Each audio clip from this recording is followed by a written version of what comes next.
I'm Jean Gray, founder and publisher of American Entrepreneurship Today, a website that brings news and valuable information to entrepreneurs, innovators, and investors all across America. Our podcast series, Experience Voices, explores the journeys of very successful people in the entrepreneurial arena who are open to sharing the key elements that led to their great success.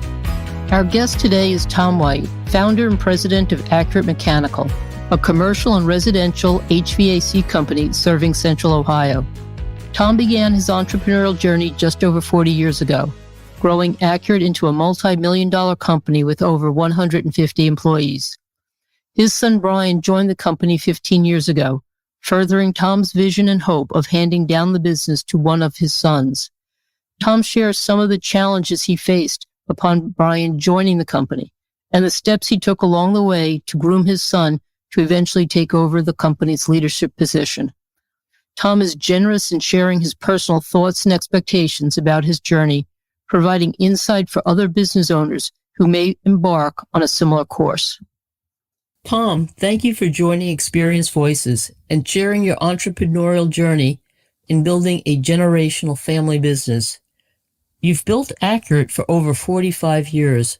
When did you begin to think that one or both of your sons would join the company and even potentially lead it one day? So when they were growing up, there was a period of time where I really wanted them in the business. When I was going through employees and trying to grow the business, I couldn't wait for them to get old enough and I could have at least some trustworthy people and working for us. But I soon saw that I didn't want to put that burden on them. And so in answer to your question, they worked for us as a summer labor job, both of them, but they always worked for somebody else in the company, blah, blah, blah. And then I encouraged them to go somewhere else, get their education and decide where they wanted to go. And if they wanted to come back, I would be glad to talk to them. And Brian did that in 2006. He wanted to come back to the company. So that was the beginning of him starting to work as an employee and or a possible leader in the company and a possible heir apparent. So it sounds like you encouraged them to go out and experience life and a career before having them come into Accurate as a career choice. Is that how you would describe your thinking, that they needed to see more of the world before coming home to join you in the company? Absolutely. And Gene, what I clearly saw is it's their life, and I want to do everything I can to help them find their sweet spot or their career path.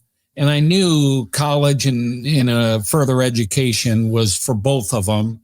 One of those components to figuring out where they and what they really wanted to do. And Brian happened to go the engineering route and got an engineering degree. And so I felt like he was beginning to be on a path that might come back to Accurate, but might not too, because he did work for another contractor on the West Coast. And then he worked for an engineering firm for a while in Chicago.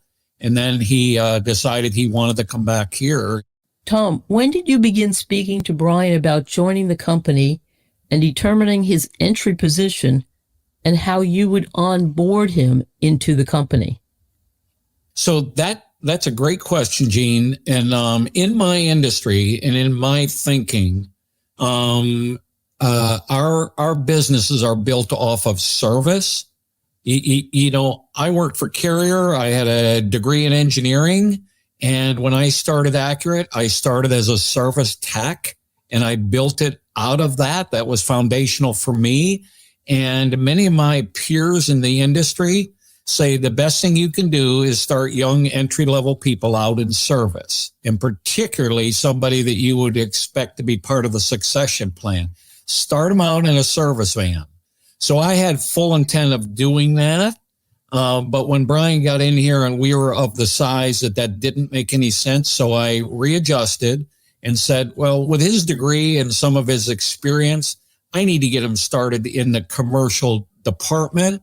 I had a PE on staff that part-time. We did a lot of design build work. So I started Brian there and then I mentored to him to try and get him into designing systems, estimating systems, selling systems. And so I took him right into that. And he also mentored under this professional engineer, which allowed him to get 4 years of experience. And then he sat for his PE as well. And so that whole process was foundational too. So what was your concern relative to bringing a family member in and being introduced and integrated into the company, and how your existing or current employees viewed this major step of making it a family business? Well, Gene, I have to insert this as I was thinking about and preparing for this interview. It's always come natural to me that I have my family, my blood family, that is most important to me. But my business became my work family. And I've tried to grow the business around that from day one. I don't get hung up on titles and positions. We're all working for the customer, and that's the external customer, so to speak. And I'm no better than the guy that's cleaning up the shop and delivering parts. We all play a different role in this company. So it was natural for me when they first started working. My two boys started working during summers. They were just a laborer. And even then I started setting that culture within our company. They worked for somebody else. They were not working for me. And that was purposeful because I wanted everybody in the company to know they're not going to get special treatment. They're just like you are as any other employee. Number one. Number two is I knew that I'd be harder on them than, their bosses out there in the field. So I set the tone when they were just laborers and part-time, just summer work, not knowing whether they're going to come back or not. So it was set then, and then I continue that. That's a big part of our culture here, is that nobody gets special treatment, even family members. And that's important to me and to the message I'm sending. So Brian has reached a very top position in Accurate. So how would you describe his mindset when he first came in, very young, and now over a 15-year period?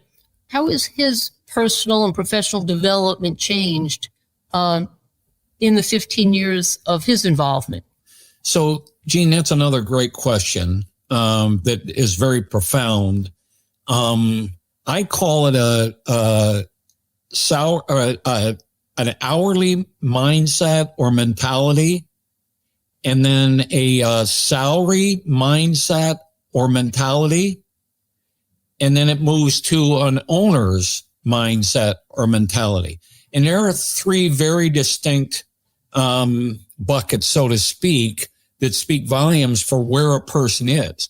Now, in addition, all the technical expertise and, does he have, how are his people skills? How are his technical skills? And, obviously he's a mechanical engineer and he's a PE. He can do the designs. He can stamp prints. He can do all those technical things. But how can he train and build people? So in other words, how does he build his leadership skills, and does he want to make this a career? So it started out where I paid him hourly. And I can remember as I was trying to get him to a salary mentality, we used to negotiate, so to speak, compensation plans. And in many cases, he really wasn't ready, but it was a teaching opportunity. So I'm saying, well, when you move from hourly, you're not punching a time clock anymore. You're getting paid for your accomplishments and what you're doing. So, and if it takes 12 hours or it takes 4 hours, that's got to be your call and your thinking. And my philosophy too is I don't micromanage people. I give them direction. I try and coach them up, and that's part of our culture. So with him, there are a lot of learning opportunities for me and for him in that regard. And then the next one is moving him to an ownership mentality or mindset, which is a whole nother level, because it's got to be a huge, big picture level that now, you're building equity. Your profitability is the profitability of the company, not just your compensation. So, and I would argue that's where Brian is right now, in that transition to ownership mentality and a level of thinking. And it's what is used a lot out there in the industry. It's working on the business instead of in the business. That's where we're at with Brian right now, is him developing the people so that he can be managing and working on the business more than in the business. So let's delve a little bit into the work-life balance, Tom, that more and more people are trying to gain more quality of life by not being overly devoted to work at the expense of family. So, and as you've already explained, that you have created a family culture within Accurate so that employees feel very comfortable in their positions and in the structure of the company. So how did you measure or oversee, as Brian moved up in the company, some of the challenges that he had managing his time? So what was your approach on that? So there again, with Brian and other people that are key people in Accurate and that are as committed to Accurate as Brian is and was, this is critically important to me that we have that work-life balance.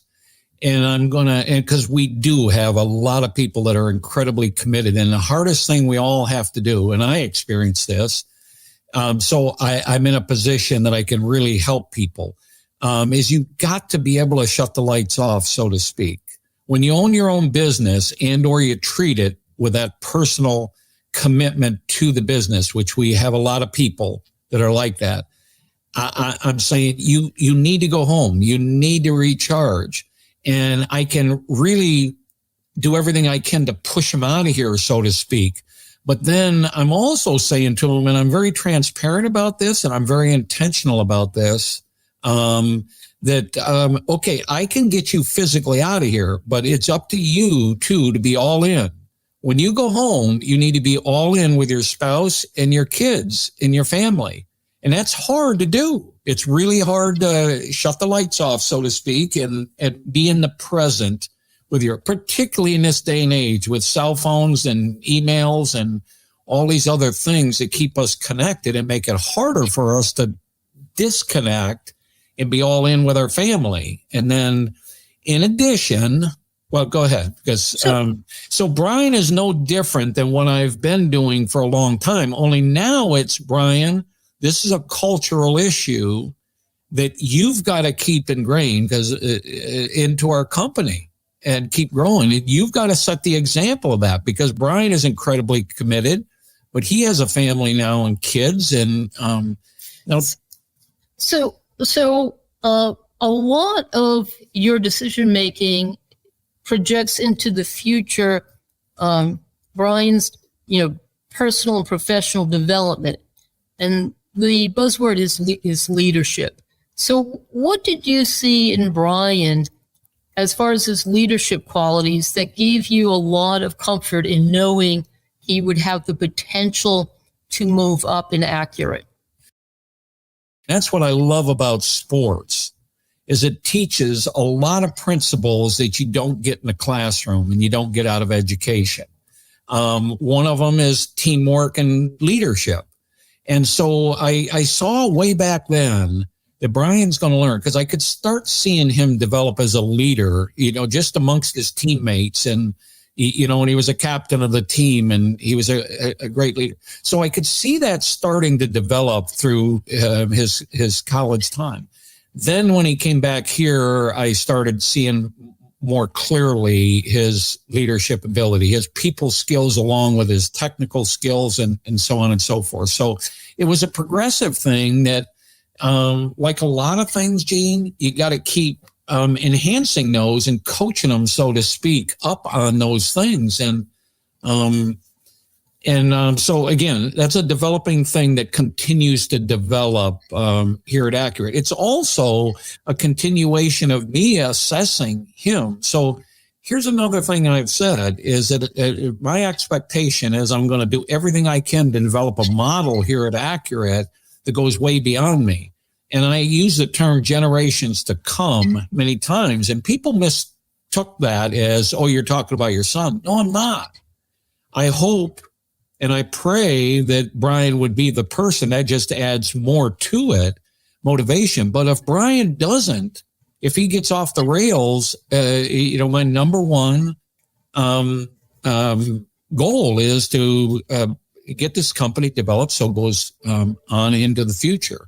And it looks like, if I could insert this too, Gene, because I think this is a critical point, is after Brian was working with me and for me, and I'm investing all this time, about 4 years into my working with him and working for him to at least run the commercial division, I saw that Brian was seeking other opportunities. And I'll insert it this way, because this is the way it went down. His wife at the time thought engineers should make a heck of a lot more money. And I'm saying, yeah, they maybe should and can, but not for a small business. And I'm trying to talk to him then about equity and blah, blah, blah. But I wasn't going to hold him back. And it was very sad for me for at least one evening when I found out he had his resume in and he was looking elsewhere. But the next day I was back at it saying, that's fine. And I went in and talked to him and I said, Brian, if you don't want to be here, I'll support you in anything you want to be, but you just need to let me know, because I've got to change the direction at which we're going and what I'm doing with the company. So it again taught me that even your own son and anybody else, you could lose them at any time. So be really careful about building dependency and building a plan around one or two people.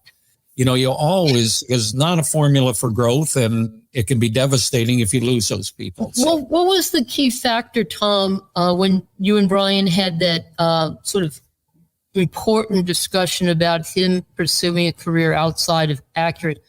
What was settled between the two of you that led him make the decision to stay and feel comfortable where his career was going? If he wanted to go back to Oregon and work back there, or if he wanted to work for an engineering firm where he could make more money and grow a career path there, I sure wasn't going to interfere with that. And it's important to me, again, it's family first, work second. So if he and his wife agree that they want to go a different direction, I am not going to interfere with that. So, and it was primarily about money. And so I just threw that out there and I expected no answer immediately. And for his sake and ours, I just let him work it out. And over time, it played out to where and it was months and years, because I didn't press him on the answer, because I knew that there's a lot involved in that and that answer. So have you sought advice from other people? Because I know you're are well connected in the community, and especially the business owners. Have you ever sat down with anyone who had a family business, or were you observing how others were running their family businesses and gain some insight? Absolutely, Gene. And that's, what in reflection, that's a gift that I've always had. I often say that I'm not the smartest. If you ran an IQ test on me, I'd probably flunk it. But What I do, and I always have done, is surrounded myself with good people. I pick up on mentors very quick. I seek mentors, and even within them, I pick and choose what I need, and what doesn't work for me, doesn't work for me. But anyways, in answer to your question, yes, and I've shared with you, I had two mentors that I contend were probably the greatest mentors I could ever ask for, and one it has a hotel business and hospitality and very, very successful, came up from nothing and, has been very successful. And the other one was involved in McDonald's at a very, very high level. And both of them have families. So not only were they incredible mentors for me in the business side of it, but also on the family dynamics and how do you. And both of them have long stories and testimonies that many things that I could learn from, as well as other peers within the industry. That I had really good mentors and friends that were in the industry that had families in it. So I was constantly studying that, and particularly when Brian wanted to come back and join me. So that's always been helpful for me. In this progress or process of integrating Brian in and then growing him into a leadership position, for someone who might be listening to this podcast, did you have to reach out to an attorney or an accountant or a consultant to come up with some type of formal framework? Or were you just dealing with it at each stage of Brian's growth and leaving it to a later point when things were much more firm for him to have be in a leadership position? Another great question, because you have to be a visionary, and the challenge and why many small businesses fail is because they can't get out of the weeds. They're so deep in the operation that they don't have the vision to be able to see where they're going. And so again, something that came somewhat natural to me is being able to, grow the business and be out there in the field and doing all the work, as I'm trying to grow the business, but having the ability, because when you're starting a business and running a business, it's all on you. When do you take time to look down the road and have some vision? When are you so caught up in the weeds that you can't even figure out that you need to drain the swamp before you drown, type of thing. So in answer to your question, I had a good accountant that helped me with all the financial stuff and, those kinds of things and the tax things.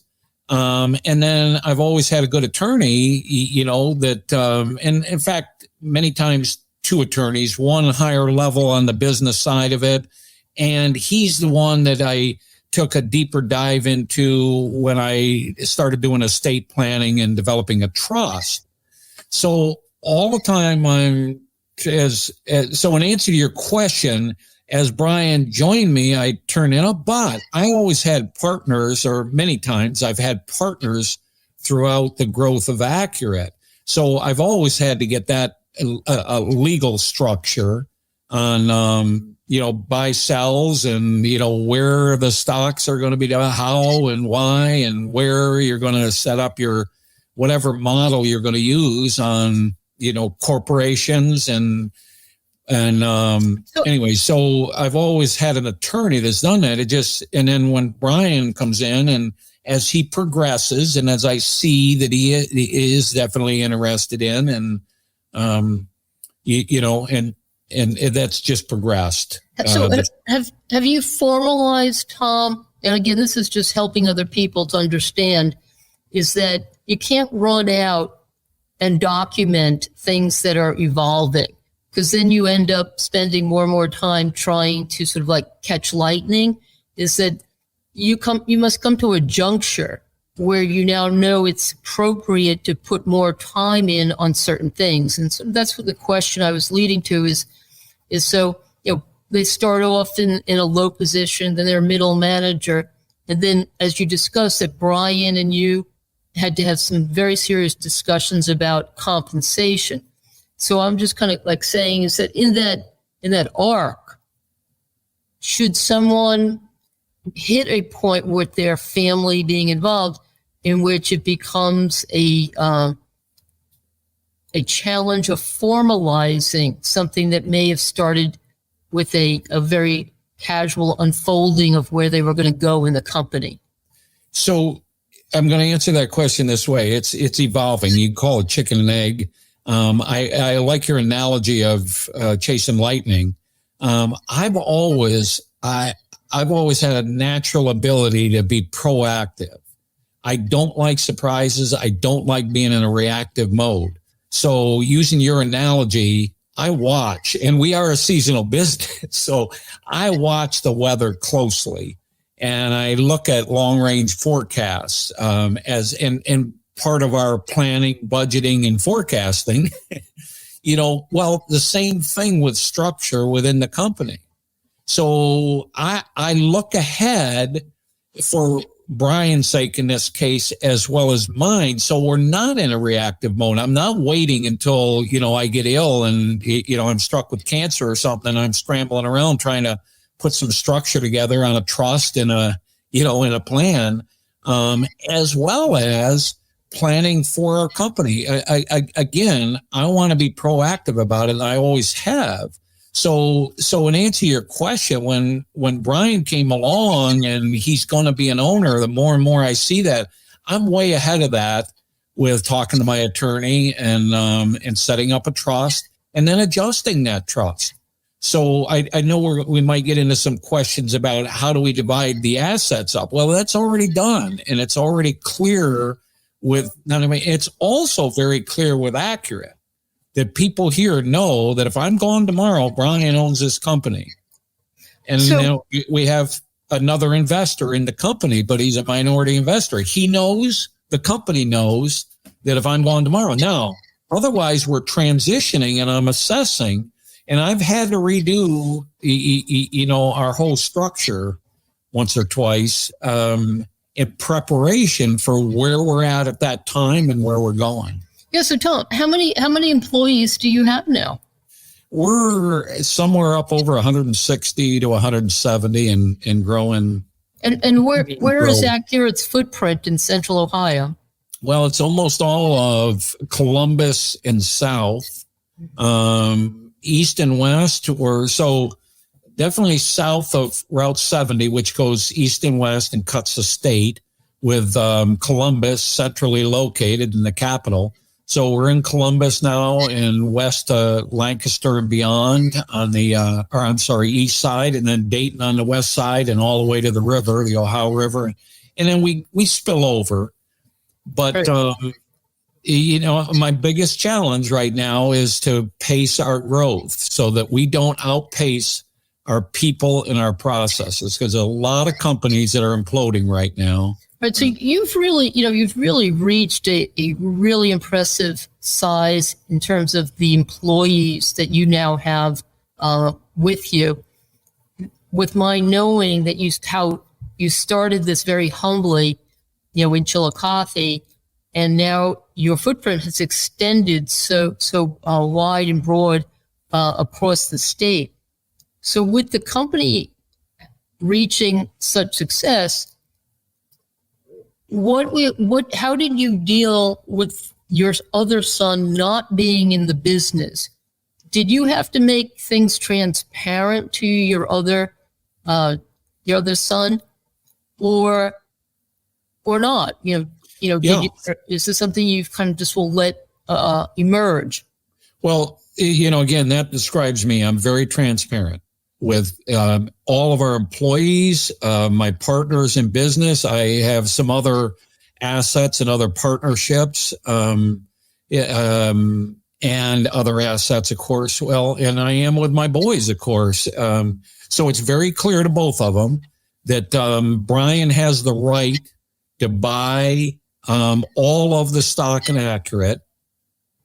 And my trust is set up so equal assets go to Chris, my other son, of which I have a lot of other assets. Well, so the assets are going to be split 50-50, but he's going to have Brian, because he's in the company, he has the right to buy all the stock. Now, it's set up so unless something would change majorly, Chris would get other assets. He wouldn't get the evaluation or the assets of Accurate. Now, that's critical to me because I've seen myself within my own family that my grandfather had a business and my father had some stock in that business. He retained, even though he was the heir apparent, he didn't go that way. My uncle ran the business, and then my cousin took it from there. My father retained a small interest in the company, which was passed to my family. My siblings felt like when they didn't like some of the things that were going on for that company, they thought they had the right to go to my cousin and say, hey, you're not running this right, and you need to be doing this, this, and this. And I'm saying, guys, you have no right. But I saw that when people they get this false impression that if they have a little interest in the company, that they can go tell them how to run the operation. So I've always been sensitive to don't even let that get started. So I've got this structured. So that's going to Brian. And by the way, I go further that his spouses or any other family members have no right to that stock, because I can see how destructive people can be when, they inherit some interest in a company and blah, blah, blah. So let's sort of take a step back or circle back about the whole aspect of leadership. So leaving Brian aside, your son aside, just give me, say, 2, 3, 4 elements of leadership that you think are important for an individual to have. So particularly in our industry, it's a people industry. It's a customer service industry. And I come to find, Gene, people say it's construction, or they'll, put a lot of titles to our industry. But when you peel it all back, it's a customer service business. And that's what I found early on. That's what I'm made up of. I love serving people, and engineering and HVAC or plumbing is just my vehicle to serve people. I'm also a facilitator. I love putting teams together and people together. Now, that can be incredibly challenging. So that's a long way of answering your first and foremost. What I look for in a leader is that they have people skills. They understand and they value that we can do nothing without people. And then I break that down to, okay, can they acquire and can they develop people? Can they coach people up? So, the 1, 2, and 3 top things are, how do they handle people? And how do they use the resources? And how do they pull a team together? So it's people skills. Because I come to find you can have all the technical skills. You can be the most intelligent person in the world. But if you can't work with and you can't pull people together and get them in their sweet spot, blah, blah, blah, then you're not going to have a successful business, and it's never going on. So that's what I look for in all leadership, but specifically, particularly when you get to those top levels. And then another thing is, so we have our 5 core values that we really stress, and that's our objective view on whether this is a good fit and, or not for people of all levels. Well, you absolutely have to have that in your leadership. And the other big thing is leadership has to be in sync with each other. And there are books written about healthy conflict. And this is a challenge for me, because I do not like conflict. But I can't run from it. I got to deal with it. And that's why I do study, these concepts of healthy conflict. And if you don't allow people to give their opinion, and because I believe in empowering people, certainly, but when it comes to pulling people together, that's one I struggle with, but it's so critical. So But it all comes back to people. When you peel everything back, it's people. So if you were to give an owner advice about bringing a member of the family, specifically a son or daughter, into a business, one piece of advice, Tom, just one, of how to do it best, how would you guide them? If I'm going to bring a family member in, right? But it's sort of like a words of wisdom. If someone was to go down this road that you have and bring in a son or daughter, what's the one piece of advice that you would give them that you just think, it's an important point? If I had to give one, I would say make sure they're a people person.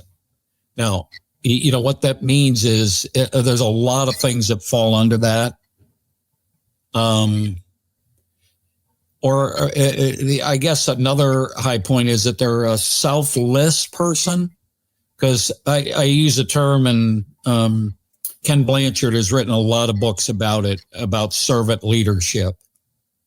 And it requires humility and a selfless. So I've come to see that there are people that are more or less selfish, but so I would look for a person that, has that serving heart, so to speak, and it is more selfless, always thinking about other people more than themselves.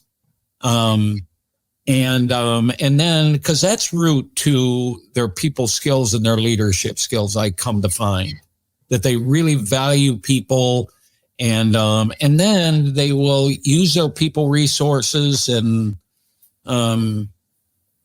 because again, I've come to find, and if that person, so if I were bringing in, but this is true of a family member or any high level person, if they're very intelligent and they have some really, really strong technical skills, I would want to know that they would bring a people person in. So in the corporate structure, it's a COO. It sounds like to me, Tom, that you have a very well established culture that you've created over 45 years. So as we're wrapping up our discussion, so you must have the belief that Brian's temperament and skills and the way he views life is a big part of that culture now, since he is moving, into possible, very leadership of the company. Is that a fair assessment of? That's more than a fair. That's very astute of you to see that and to pull out of what I just said, what I'm saying, because that's what's important is to me is that the culture that I've established here is maintained. And that is, in this day and age, that's incredibly difficult. And yes, I see more every day that Brian has that somewhat natural demeanor about him, but then he's developed that over time, and and so I to your point, I have more confidence in it every day, because like I said earlier, I'm assessing this, and I hope and pray that Brian's the guy. But if he's not, I am determined, if he were to get off the rails, and I want a structure here that that if he got, at least as long as I'm here, if he gets off the rails, and I can't bring him back, then I'll help him somewhere else. But I'm determined to do everything I can to. But as it stands today, he's proven to me more and more every day that he can withstand some of the challenges out there of staying the course and persevering through these very, very tumultuous times and environment that we're living in right now, to try and maintain a culture like that. Tom, thank you for joining Experienced Voices this morning and sharing your 45-year entrepreneurial journey and how you are now building the company into a generational family business.